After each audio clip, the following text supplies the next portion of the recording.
For Angela ESQUIVEL, nervous and excited. Today is a milestone, one she didn't quite expect to look like this.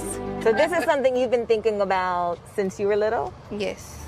Today is Angela's quinceanera, a tradition marking her 15th birthday and transition to adulthood, one that typically includes church service and a huge family party.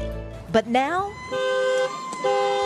the pandemic is forcing families like hers to get really creative, which is why she's hosting a drive-through quinceanera in her front yard. My husband and I, he's like, we're gonna make it happen. We're gonna do what we have to do on our end to make it happen. And thank God, able to make her day come true. And they did, with custom masks. So you have a special mask that's actually made out of the same material as your dress. Yes. And a caravan of well-wishers. Were you nervous at all to come out because of the pandemic? Yes, actually, because I haven't gone out anywhere. This is your first time This is the first leaving. time, yes. I didn't do anything during the summer, so this is my, this is a big event for me. They're also hosting a much smaller, socially distanced party, complete with temperature checks and hand sanitizer stations. These are among the dozens of changes Latino families are making to still honor their culture during the pandemic.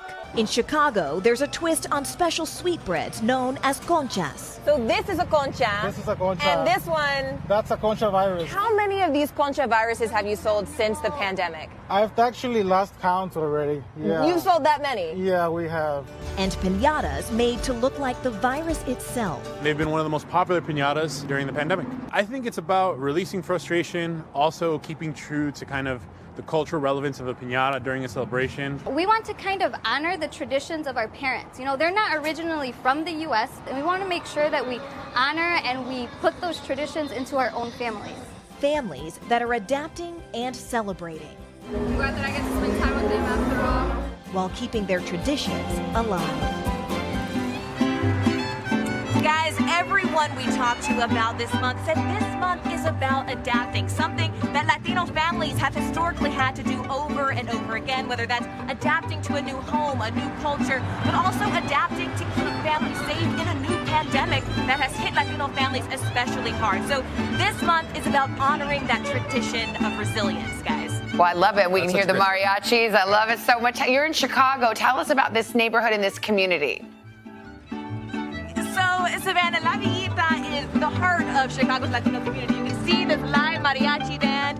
These are the traditional piñatas. We want to just kind of show you some of the ways that these Latino businesses have had to reinvent themselves to survive and thrive in the pandemic. For example, we have Mi Tierra restaurant here in Chicago. This is a parrillada de lujo. That means we've got carne, we've got meat, we've got cebolla, onions. So this is something that is traditional Mexican food from Mi Tierra. And then we have those conchas, or concha viruses, as you saw just a moment ago.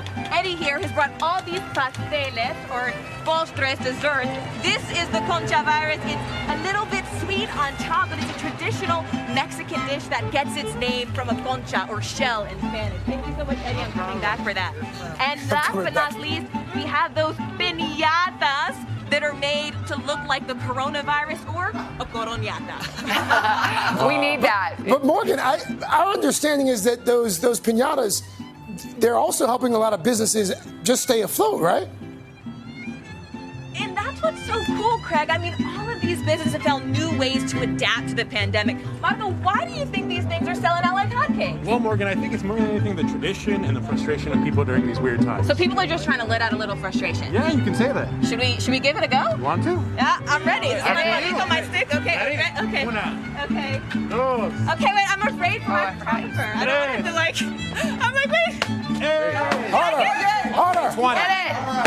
Yes! Come on, take it out. Yeah. Oh, yeah. Again! You get that, Toronto. Yes! Morgan's got it.